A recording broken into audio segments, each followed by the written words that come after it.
So the breastfeeding fountain project came about because I'm the public health nurse here in Enderby, so I work for Interior Health, and I'm also on the board for Runaway Moon Theatre. And we'd had this big discussion. Someone was really into plaster casting women's torsos.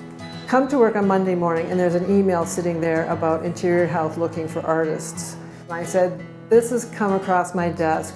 How about Runaway Moon does a breastfeeding fountain?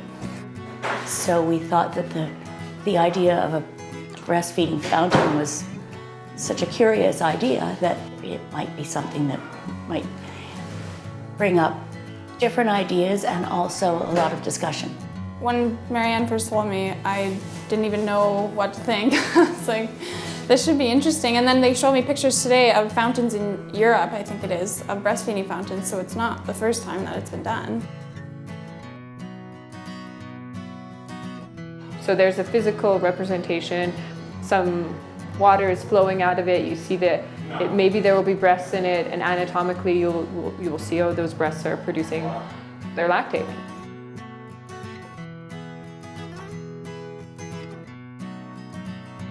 I do hope it gets people talking. I hope people go out and see it and talk to each other and share opinions and hear what other people have to say. If we're not talking about limitations and just achieving something, it would be that all mothers are breastfeeding, if possible, and that they have the family support, the friend support, the community support. What I'm interested in is really finding contexts where people talk about things together from different perspectives. People that might not necessarily hear another perspective or that might not necessarily discuss with certain people. That the art project is actually an opportunity for that kind of discussion and thought to take place.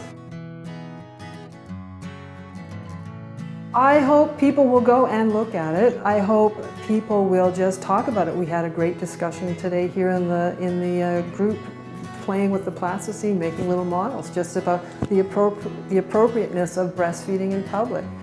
Normalize it for your little kids, normalize it for the high school student. Most of them will grow up and have babies. Normalize breastfeeding for them so they can do it whenever it needs to be done and wherever it needs to be done, and they don't feel they have to hide. There's no shame. It's just, that's a fact of life, and this is what we do here.